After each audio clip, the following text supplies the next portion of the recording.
Hello, everyone, and welcome to this week's episode of Hard Claim with Viva La Sam. I'm Sam, and this is a show where we talk to people who play below on a Clocktower and get their player perspective of the game. And joining us for this week's episode, since you're here on YouTube, you might already recognize them.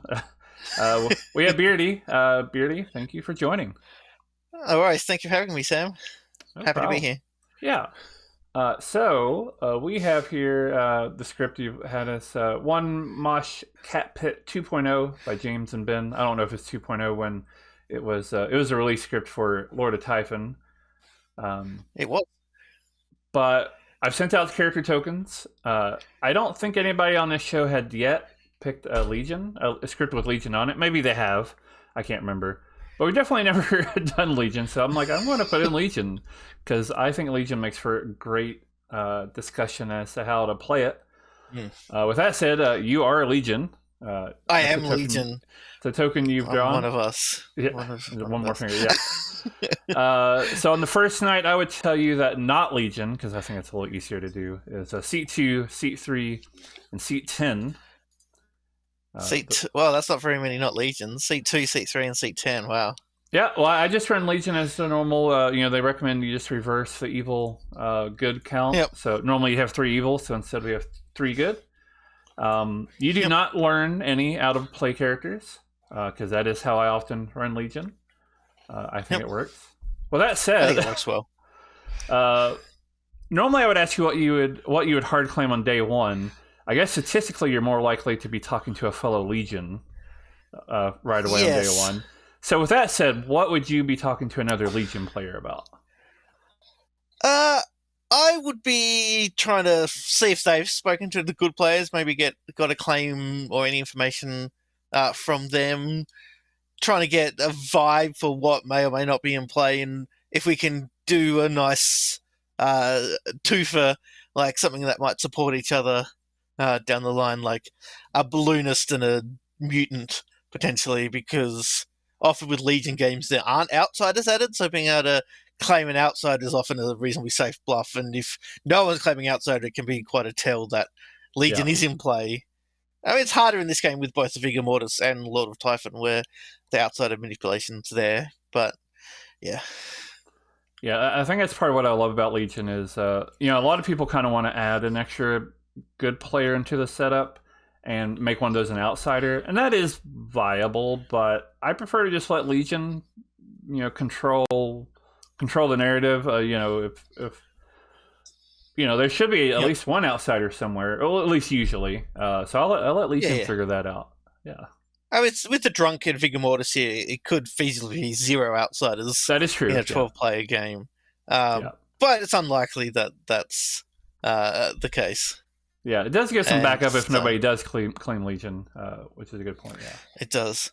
I remember I was good in this game, but a fabulous Legion game that I played on the Aussie TPI stream, where I was the gossip who correctly gossiped it was a Legion game, but the Legion we executed on that day claimed Moonchild and picked someone, so it helped hide the extra death on that night, and it was just a fabulous play by that Legion team. Yeah, it's something I love about Legion too, especially now that Harpy, for example, I'm just looking at the script, Harpy can cause, daytime death, but, especially now that there's the ruling that only you can kill just one of the Harpy Mad, the Harpy Mad player or the other player. So you could kind of shift that kill to the night, and then, so if it's not a Legion game, you can take Harpy, have an extra night kill via Harpy, and then if it's Legion, you can kind of be doing the same thing and hide it that way. I don't know. I think that's kind of a clever idea. Yep. Yeah. It's definitely interesting. Yeah. So if I were a good player, especially if I was your first chat for the day, how would you approach that as a Legion? If you were the first chat, I may swing the fences and just claim something. This is hard claim after all, It is hard claim, but given there's only 3 or 4, in this instance 3 good players, the chances of hitting an in-play roll is slim. Right.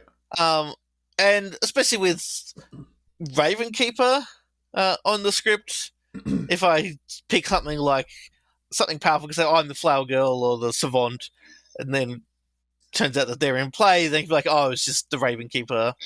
Bluffing a powerful role to back into that potentially, or something like that, or I might end up claiming a first night role, and if I die, like a Shigenja or a Chef, Mm-hmm. to again then say, oh, I was the cannibal, so I didn't want to be killed at night, so I was claiming something less powerful. Is got potential there. Yeah, I love Raven Keeper as a Legion bluff because more than likely they're going to get killed at a certain point, and that's fake information you can throw out. I also love Mutant. I've ran Legion scripts with a Damsel on them, and halfway through the game you kill the player that wants to paint a Damsel world, and they say, "Oh, thank God, finally I can out that I'm the Damsel," and Yeah, and you can do that with Mutant here. I love that. Yeah, that's a good play, especially when there's no Barber on the script. I've seen people die claim damsel. Thank God I'm dead. I'm the damsel, and then the next night a Barber dies, and the demon swaps the damsel back into play for so. Yeah, that is a interaction I have on Extension Cord, and I think Yeah. it's the sole interaction that makes me think Extension Cord's not necessarily the best first custom script after you kind of you done with the base script, because it's a tricky interaction. Yeah, if you're not aware of it as the damsel, it can potentially lead you into some trouble. But yeah. All right, so talking about, of course, on the Clocktower, how did you discover the game, and about how long ago was that? I first discovered it in 2018, actually, because being in Australia and it being an Australian-made game, I saw it at a convention here, PAX Australia. They were running demos, and I had played a fair bit of Werewolf, but especially the Resistance Avalon was sort of my gateway into the social deduction genre, and was obsessed with that for quite a while. And so I was like, oh, social deduction game, I'll give that a go. Really enjoyed it. Played it again the next year, and then kick back the Kickstarter because as you can see, a small sample behind me, quite like my board games. Yeah. And so I got that, and then obviously the pandemic happened and things died off a little bit. It wasn't until about 2 years ago I sort of discovered the online scene, and jumped in there, and it's been sort of all up or downhill depending on perspective since then. Yeah. So you discovered the game in 2018. I'm curious if you felt how the game's evolved since then, because obviously not many people got to play. I mean, that's even like before the Kickstarter days. So, yeah, it was. Yeah. Didn't play that much. Like, I only played like 2 or 3 games in those first couple of years because it was only available at the convention, and right. Yeah. I don't remember that much about it. They were just running. I think it was Evan who ran those 2 games at PAX. Just running Trouble Brewing being a convention experience. Right. But I do remember, especially because I played a lot of Werewolf at that point, everyone having an ability and the continuing to be a participant when dead really intrigued me, and was what made me back that Kickstarter to run those games. But yeah, since I really got into it, like I said, about 2023, sort of mid to early 2023, about 2 years ago, not that much has changed. I think because that was after, like, during all the experimental releases were still happening, and right. Things like that. And I played a couple of games on the old app, but I pretty much started with this app in all its forms, so I haven't really don't have much comparison compared to the old Discord app. So those first couple of games you played, do you remember how they went? Do you remember if you won or lost, what character you were? I do not remember winning or losing. Winning or losing isn't. I mean, I keep very detailed stats because I'm kind of a stats nerd. I have for board games for a long time. But the win or loss stat isn't something I really look at, because right. especially with a game like this, it's more about the experience and the moments. I can't remember if it was in the first year or the second year at PAX in either 2018 or 19.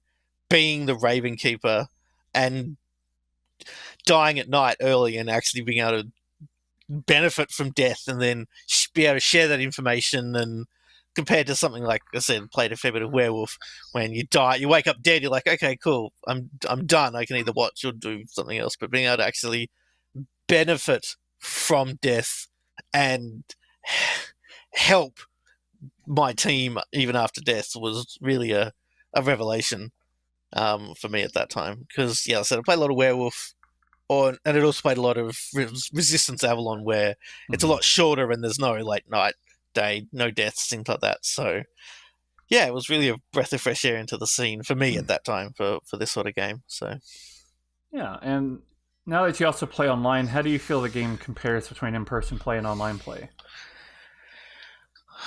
I often feel that it's almost a different game. Like mechanically, it's the same, but the feel of it is very different. Because I still play and run in person. We've got a monthly group down here in Hobart where I run with sort of 20 to 30 people every month Nice. coming through, which is pretty good. Playing in person, it feels. I feel like the social game is much stronger in person than it is online for me myself. Like I rely a lot more on mechanics when I'm playing online because I can make better notes and Right, yeah. and things like that. Whereas in person, vibes for me are a lot stronger. So it almost feels more like a social game in person and a deduction game online, even though mechanically it's basically the same thing. So Yeah. I've yeah. also been curious, and I don't know how much you could talk on this, but obviously the game did originate in Australia. I'm curious if you found that there's I don't know how to explain it, like almost like a different culture between how other people play in other countries, like in the UK and America. Do you find that there's any differences there, or is it just kind of the same?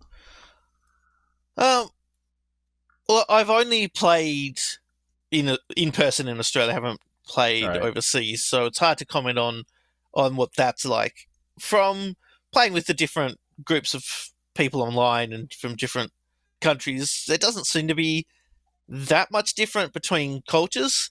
I tend to notice it more between experienced and newer players. Right. Yeah. What experienced players are more likely to claim evil on day one when they're good, or play kind of evil, hide things, just be a bit more chaotic and a bit more silly. Whereas new players seem a bit more straightforward, often trying to understand things. Yeah. Um, Yeah. so yeah, and I've played a little bit, but again, not that much outside of my local area where I do a lot of the running of the games. So I played a few games in Sydney, but it's hard to compare, really. Yeah. That makes sense. And I figured any playing with people from different countries obviously is mostly going to be an online thing. Mhm. I guess maybe so. I guess what is curious about me about at least the game in Australia is, for example, the rule book suggests that people stay within the circle, and lots of people, I think, especially because of online play. It's funny because the online game's based on the in person version, but then so many people now have started online and now play in person that for them it's like emulating the online game. Yeah, So some people want to play in person, and it's fine that they do. I don't like playing this way, but they like going into actually physical different rooms, so they can have private chats. I like playing where it's just like at least people are staying within the same room, and you can stray away hmm from the circle, but everybody's kind of within eyesight. Um, I, I guess sometimes I'm just curious if more people in Australia, because it's where the game originated, if they're like staying completely within the circle, or if they're kind of like moving around outside of it significantly. um, I found it different groups are different. So where I run it in Hobart, we people do stray out from outside of the circle, but Hmm. not into separate rooms. Like we've got a reasonably big space, but you can see where everyone is.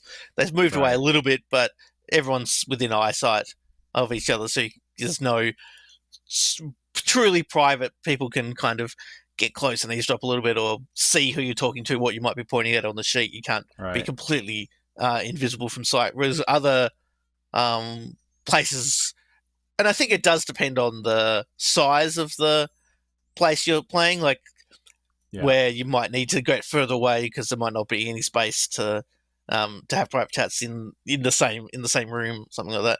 I prefer the staying nearish to the circle and not having completely private chats. So you can see where people are and kind of jump in and be like, hey, can I butt in or join this conversation, and not have to seek people out or things like that. So I do like that. I try to tell people that the risk of being overheard is meant to be inherent in the game. Many people, and again, preferences, all that, people can kind of feel how they feel, but it's hard to explain that to people when they're used to the full private chats, and but it's different experiences. My guess is the median in-person experience right now is that kind of compromise, not necessarily staying completely in a circle, but staying within that vicinity. If I ever get to talk to more people from TPI on this show, maybe like Stephen Medway, or even I don't know. For me, it's just a fascinating topic. Maybe it's not as fascinating for the viewers. I don't know, but I do like hearing about the history of the game and how it developed and stuff like that. So yeah, it's very interesting to me as well. Yeah. All right. So when you sit down for a game, you're about to draw a token, and you draw out that token. Do you hope that it's a blue or red token? I am hoping it is interesting. And that can vary when I sit down. Like sometimes I'll sit down, I'm like, I really want to do something interesting. I want a interesting role like a savant or a flower girl or a harpy or a poisoner, something like that. Or I might sit down and I just want something simple. I'll be happy to be a spy or a chef. So it really depends on what mood I'm in when I sit down, how invested I feel like I want to be. And of course, I roll with the punches and do what roll with what you get. And chef's a real spicy one for this script. Yeah, it really is. Between Legion and Lord of Typhon, and then of course Drunk throwing shade on that as well. Yep. And Marionette. That's another good one. Marionette. Oh, hey, there's no evil players sitting next to each other. Wink, wink. Exactly. So, do you have a preference for maybe like passive characters or information characters, or is it still just kind of whatever your mood is for the day? I do like characters that, if I'm good, I do like characters that can get information. Not necessarily they have to be ongoing information, but getting a piece of information is good. So pretty much everything on this script gets information. Yeah. Innkeeper might be the only townsfolk exception, but you can get information based on whether your picks die or not, or how upset people are when you tell them you've inkept them and they might be drunk. Yeah. So, yeah. And the information aspect works well with Harpy, because Harpy, of course, works best when you have a role or can bluff a role that paint somebody evil, and you can kind of have something, pretend that it's concrete to throw their way. I find Harpy to be very fascinating, because as the Harpy, you're spending a lot more time trying to figure out which people think other people are evil, because if you don't want to make it too obvious it's a Harpy in play necessarily, if you pick someone who everyone thinks is good and then one person suddenly starts pushing on them as being evil, it's pretty obvious, but enough that you want to have the potential for a break to get a kill in there. It's fascinating. It's one of my favorite thinky minions. Yeah. I guess since we're on the topic of madness, I always think madness is fun to talk about. Obviously, for example, in Sex and Violence, you got Sarah Novus and Mutant, which is on this script. I'm a big fan of Pixie. So yeah, so how do you feel about madness in this game in general? Oh, I love Madness. I think it's a really good mechanic and a really good way to reinforce that there are reasons why good players are lying Mm-hmm. about their role or their information, and it helps the evil team, but helps good players be able to hide if they're a powerful role, if they're faking madness and stuff as well. I just think another thing that brings this like to the next level of top level of deduction games is that madness and being able to Yeah. either as a good player as a mutant try to whether you just break it and hope you get confirmed, hide it, especially if there's a Fangu on the script. Whether you try to bluff something that doesn't give information to not muddy the waters, or you go whole ham into like a savant bluff as a mutant and giving out all this savant information that people try to unpick. Yeah. It's interesting because this obviously we love this game. It has a lot of concepts that go together in a great way. Most of the concepts are not unique to the game, but I don't know if I know of any game that has an equivalent to Madness or not. And somebody I feel free to correct definitely me if I'm wrong, but yeah, Yeah, I definitely don't know of any. It is, of course, entirely possible. There's thousands of games right, out there, but yeah, it's definitely the first time, and which is why when it's introducing sex and violence or the concept of madness to new players, it can be a struggle sometimes for them to kind of understand until they've had it happen and seen it for a day or two, and then they click. It can be one of the harder concepts I find for newer players to yeah, understand what it means to be mad and what breaking it can be. yeah. I like the Ben Burns method for people their first time playing Sex and Violence. You explain to them what madness is and how it runs and how it works, and then you don't put any madness in. Yeah. But Yep. but it works in SMV because SMV is a very high information script, and people are going to be claiming things and throwing info out, and I think that helps set the baseline for okay, well now I know how the flower girl works. Well, now I need to be mad as a flower girl, and I know I need to be putting out information just like I was in the last game, but Yep. now I have to be false about it. Yep. Yeah. Are there any kinds of characters or any specific characters that you prefer to avoid? Um.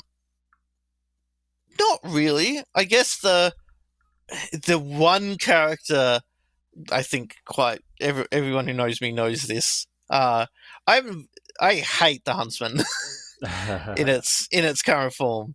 I love the damsel. The damsel might be the perfect outsider, but the Huntsman is Every time I draw the Huntsman token, I'm just like, oh, good. It's about the only token I'll draw and be disappointed in. I think. That's fair. I do have a defensive huntsman that I like to tell people, and I can't convince people to like it. That's fine. But so thinking about damsel, what town needs to do for a damsel is to cover for a damsel, because the way the damsel's Yep. going to get caught out, and I think this is best shown through the script Harold Holt's Revenge, Mhm. where people aren't going to be dying normally. So the easiest way to get a day 5 damsel one for minions is everybody's hard claiming, and the damsel's left with their ass out. Yep. Hoping so, they haven't fall into a bluff, so right. the evil team knows. Yeah. So for me, Huntsman mainly exists not to change a damsel, but to be that character that knows a damsel's in play and that they need to put in that work, not solely by themselves, but help town be like, hey, we need to cover for a damsel. That's my look at Yep. it. I'm not saying Huntsman doesn't need any kind of buff or anything. Mhm. And I'm not I'm not going to convince people that to like it, but for me, that's my view on Huntsman and why it's not as bad as people think.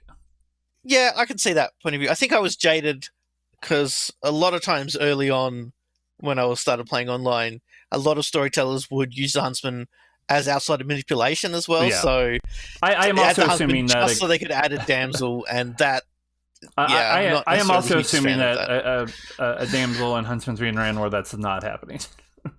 Yeah, Because yeah, if that yeah. is If happening, a I damsel's consider that to added be yeah. as a base outsider and the huntsman's added as a talent select, that's different to huntsman being added and an extra outsider in the damsel. Yeah, Yeah. One possible yeah, exception might be if heretics in play, or on the script at least. Well, I guess in play really, but that might be an yeah, exception. Um, yeah. but anyway, that's my defensive huntsman. I probably have went over it on this podcast before, but there we go. Always So, happy to hear opposing opinions if I say it of the enough, huntsman. maybe somebody will believe me. That's how it works, right? I think since Acrobat got an upgrade, Huntsman might get a downgrade. We'll see. We'll see at some point. Fair enough. All right, so we have the three base scripts. We have Trouble Brewing, Bad Moon Rising, Sex and Violets. How do you rank those scripts? Which of the scripts do you like, or maybe don't like as much as the others? I like them all. I think Trouble Brewing's my favorite. It's nice. It's comfort at this point. Played enough. I know all the roles inside and out. For the other two, it really depends on player count for me. When you've got a larger game, I prefer BMR because there's Okay. more time to figure out all the different deaths, especially there's a lot of deaths happening. And Sex and Violence, because of the information overload, if you have a large game that goes for many days, it can be harder for the evil team, but also the good team can just get overwhelmed with information and it's hard to figure it all out. So I think when you've got sort of less than 9 players, I prefer S&V, and sort of 10, 11 up, I prefer BMR. But I have no problems with any of the base scripts. They're all good. Always have an interesting experience because most of my games I've run on my channel are in the 3 minion range. Hmm. So it's really interesting because it's you're putting characters in the bag, and if you have 15 players, almost everything's either in play or a bluff. Yeah. So it makes it challenging. I will say I recently ran a BMR game that was 14 players, Zomble, and Mastermind.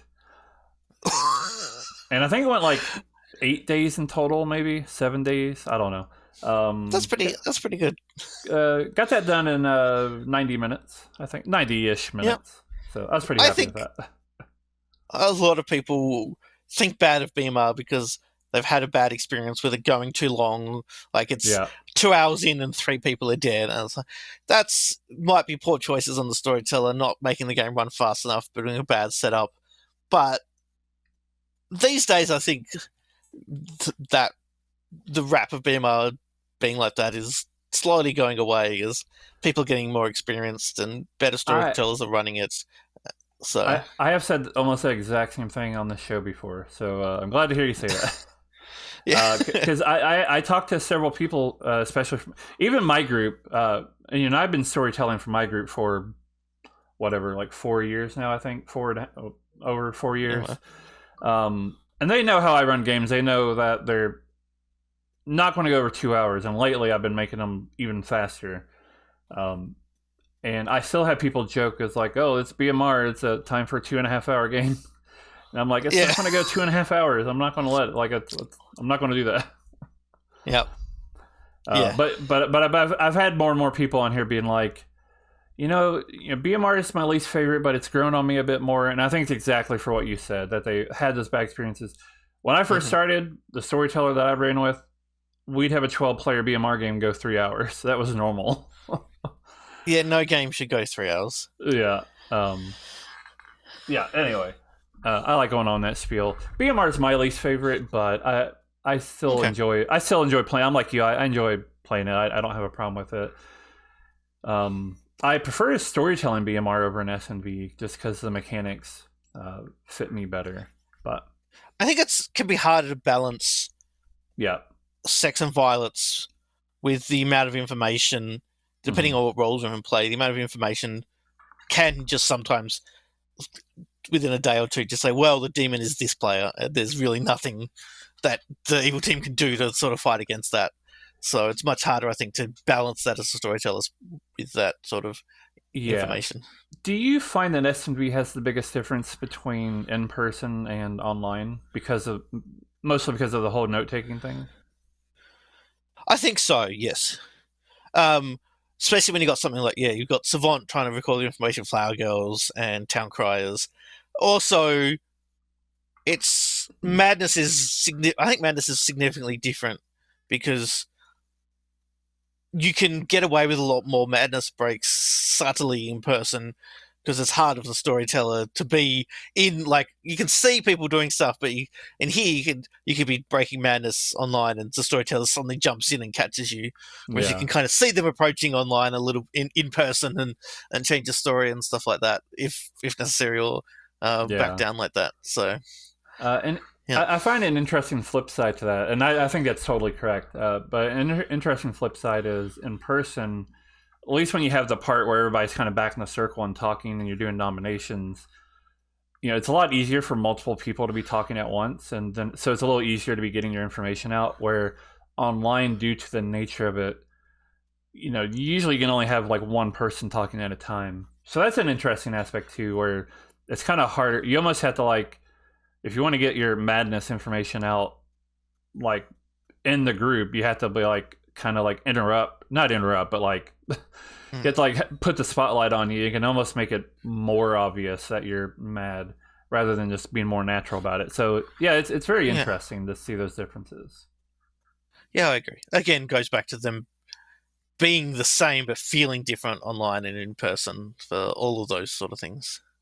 Yeah, and speaking of online versus in person, and we have Legion here.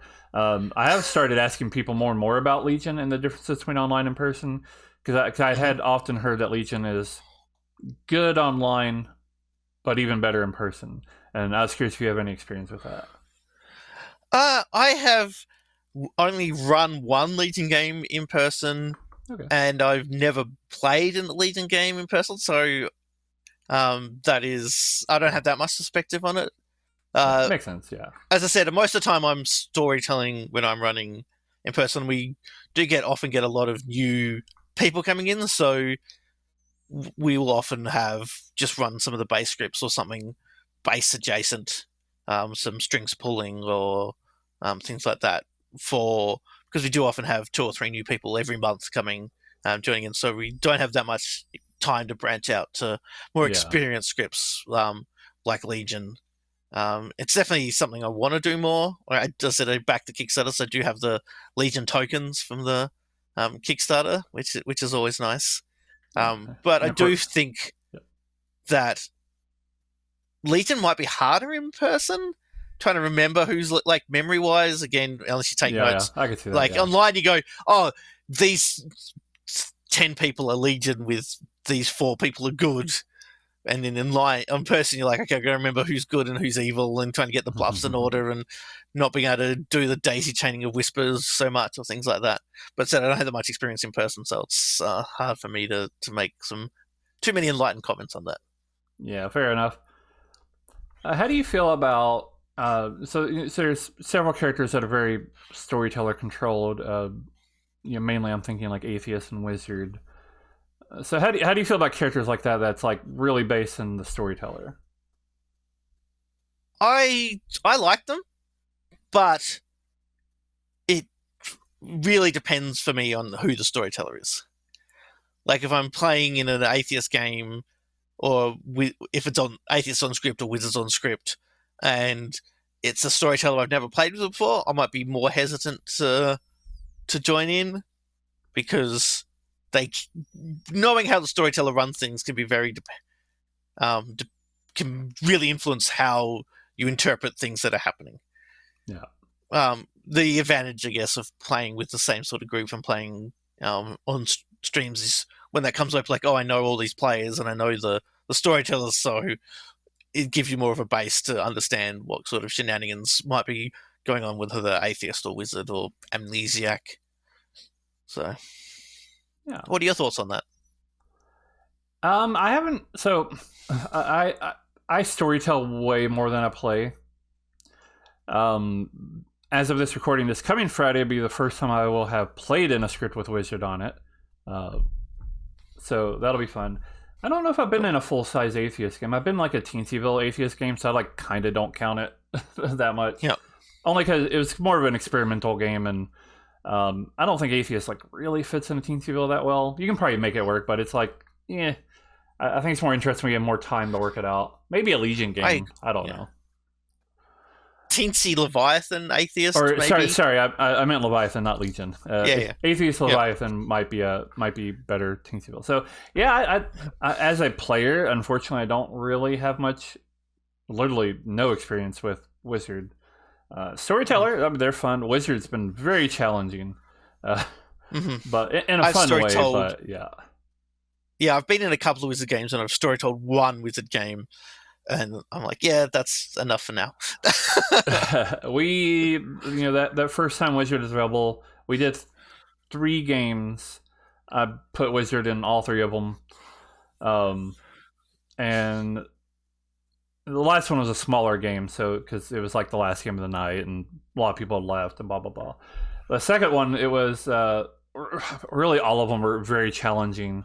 I probably talked about this on here before, so I'll try to be brief. But the first one was she wanted everybody to have the Plague Doctor ability. So by the time the game ended, I had 7 Serenovus abilities I was handing out. Which is fun because you kind of self-balance how you want to do those Serenovus breaks. I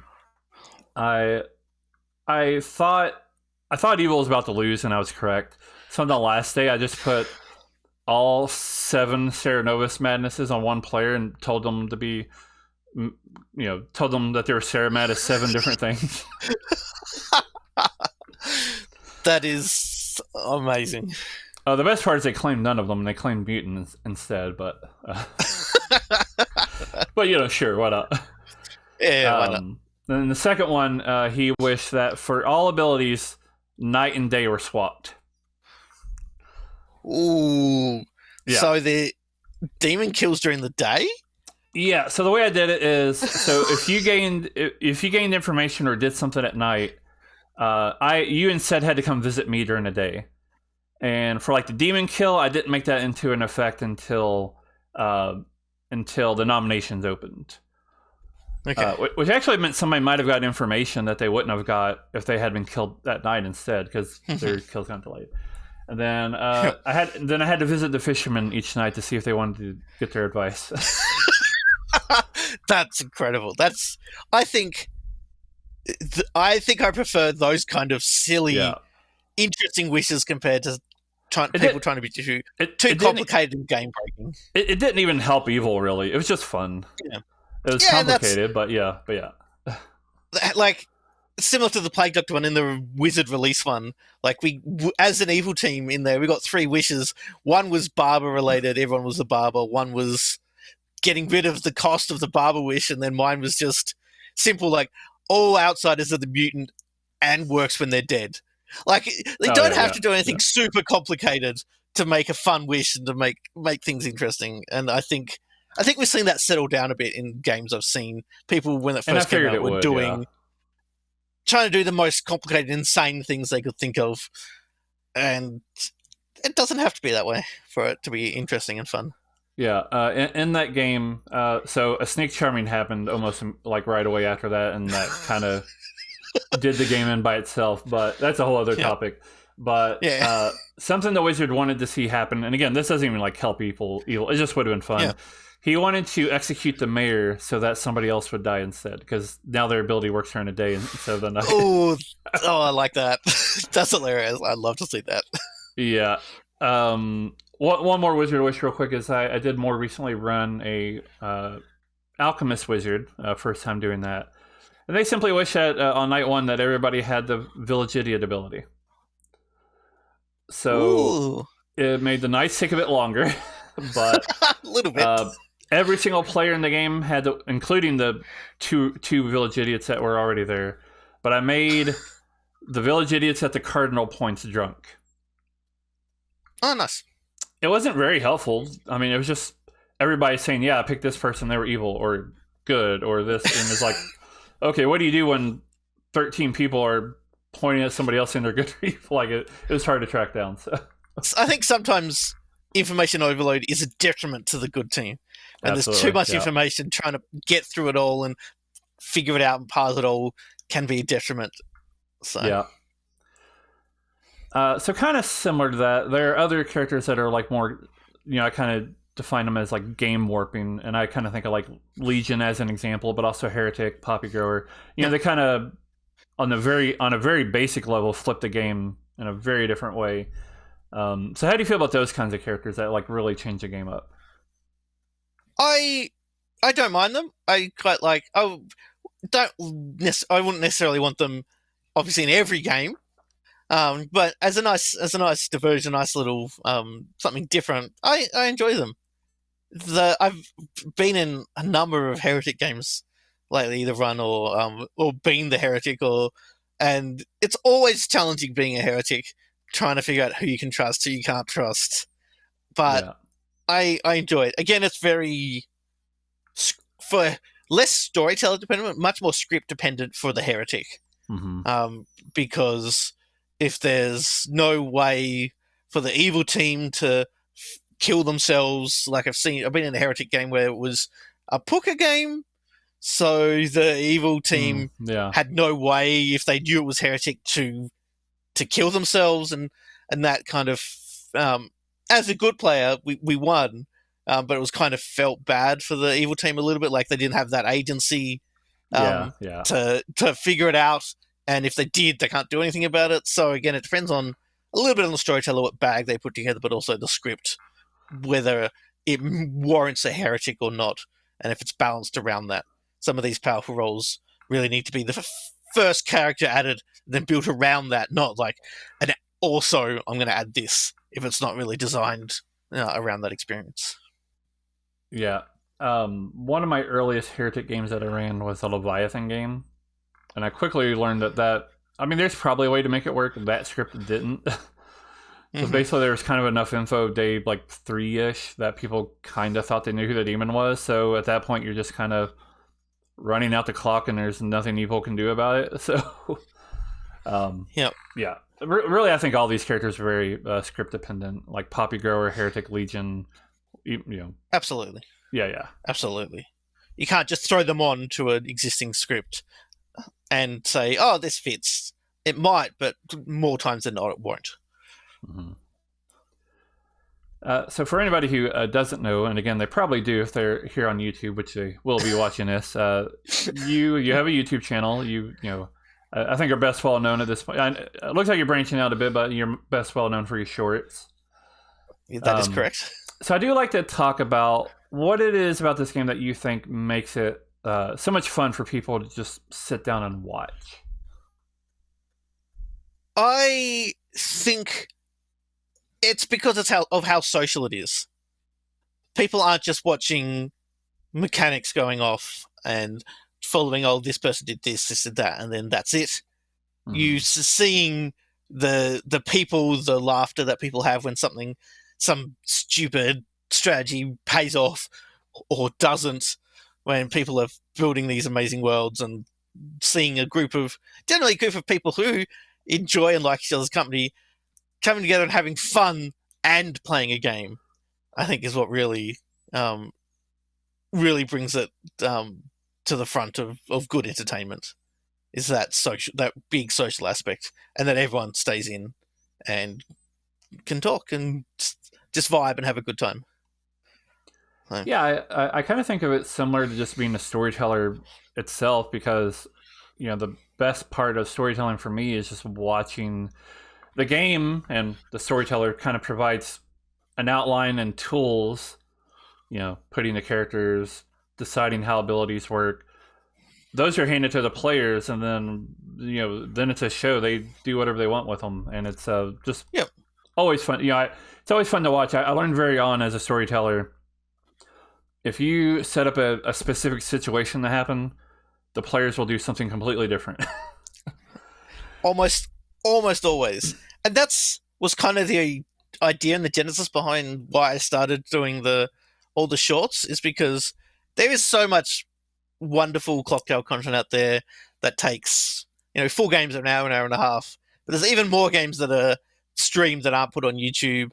There might be a terrible game because it ends on day 2 that's never going to see the light of day, but there was this one funny thing that happened, or this amazing thing happened that will disappear in like a month and no one will ever see it, and bringing that and just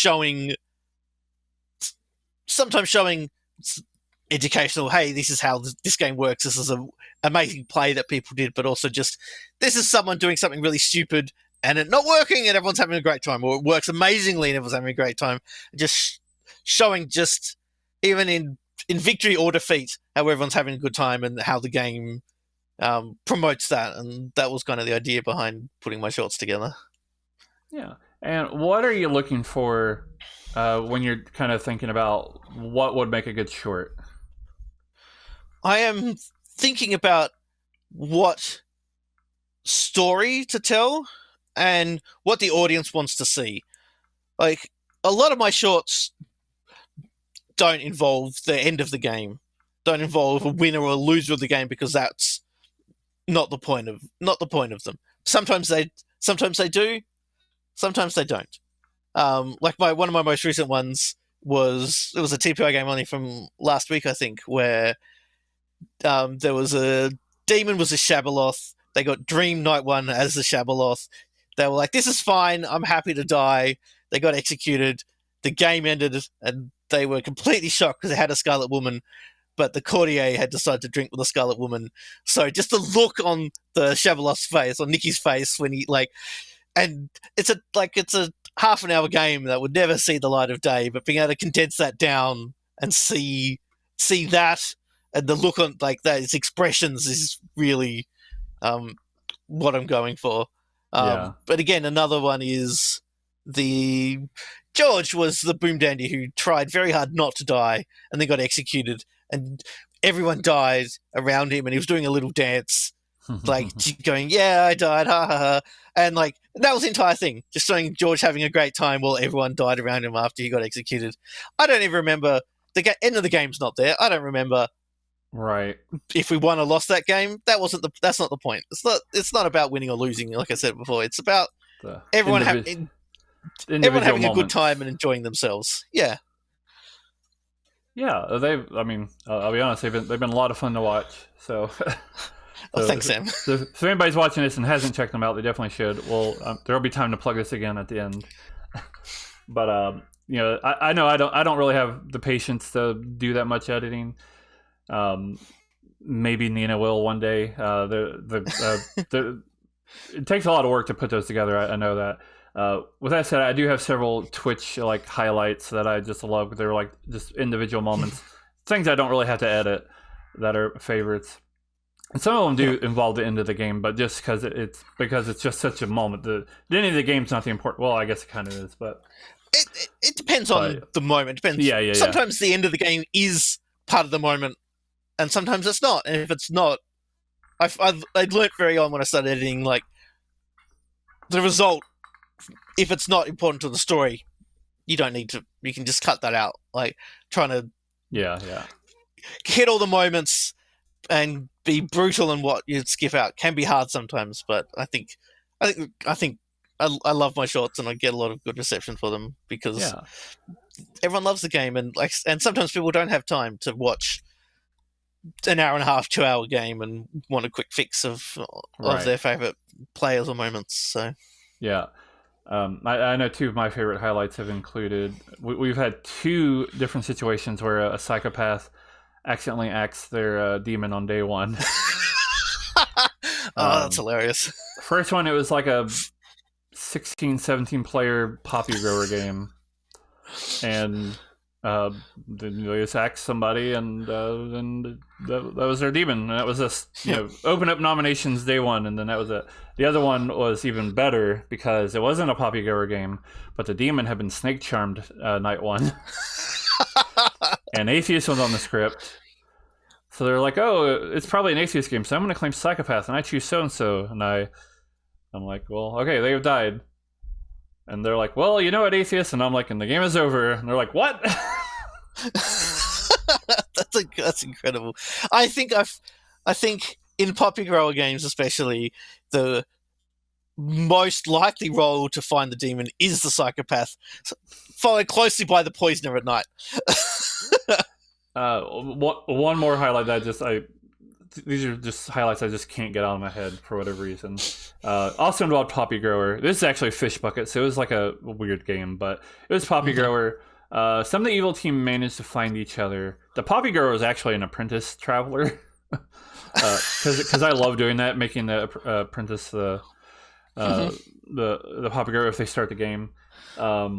Evil kind of found each other, and the Pit Hag turned one of the other minions into a psychopath. And they very publicly, they're like, I apologize for what I'm about to do. I've already told them I was going to do this privately. I claim psychopath and choose the apprentice claiming, or with the Poppy Grower ability. And what they didn't know, that they were puka poisoned. Oh. So they make this real confident,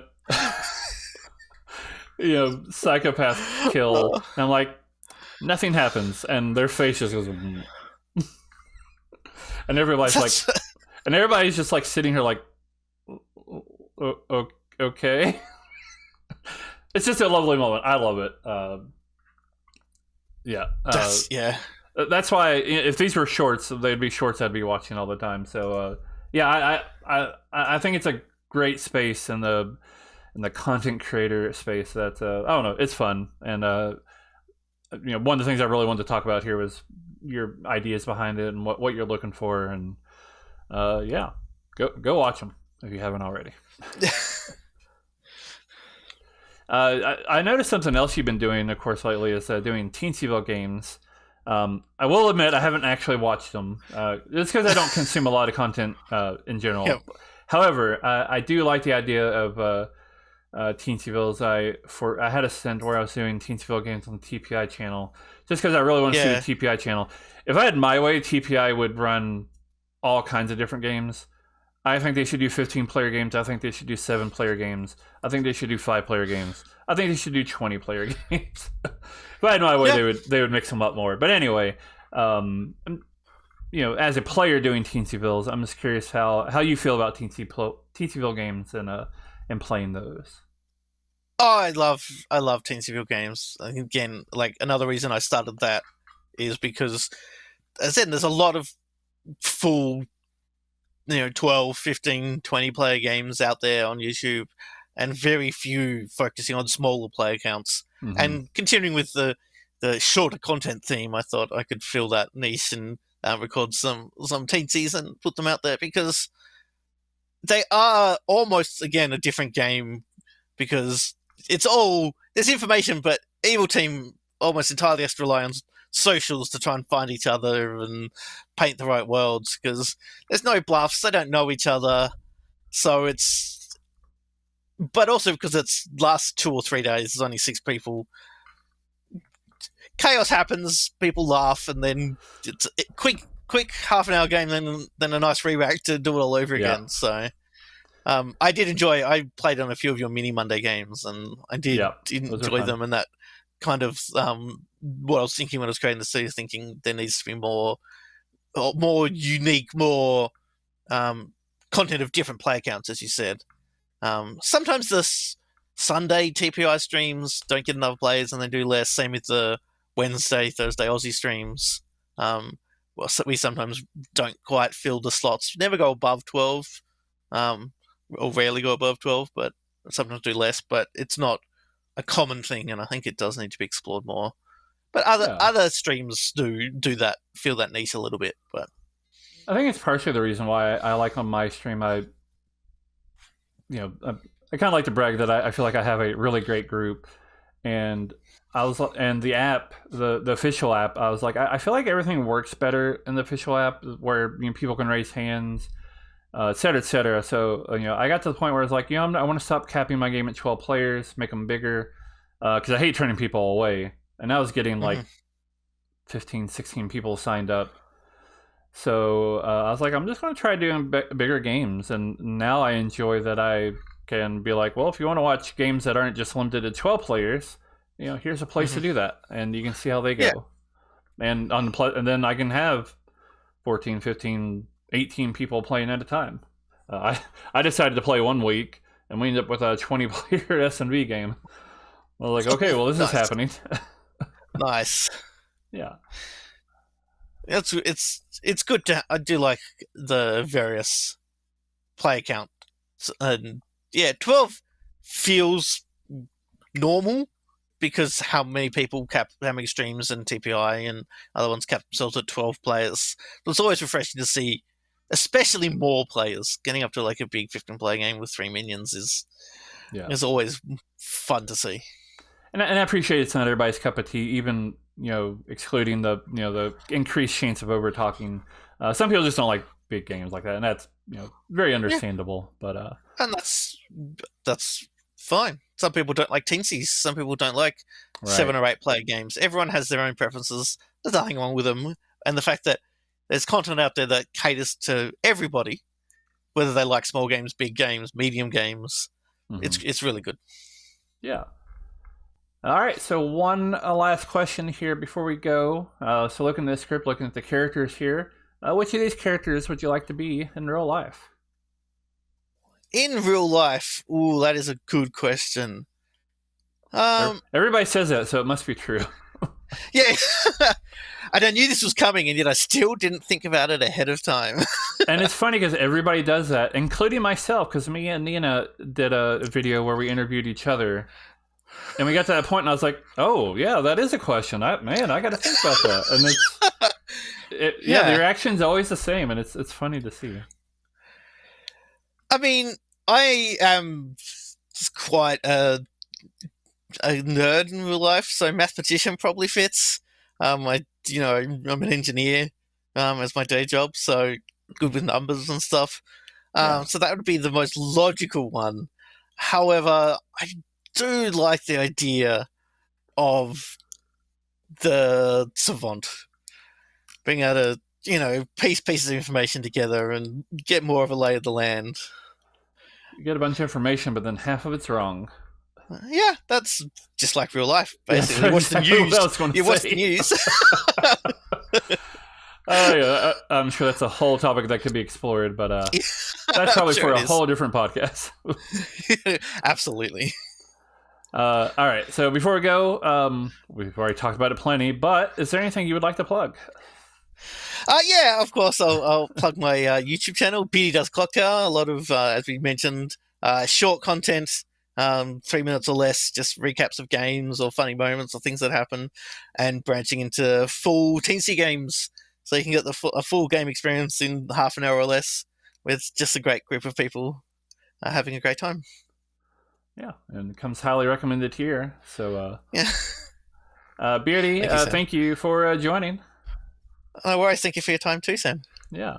All right, and then thank you all for watching. We'll be back next week with another episode of Hard Claim.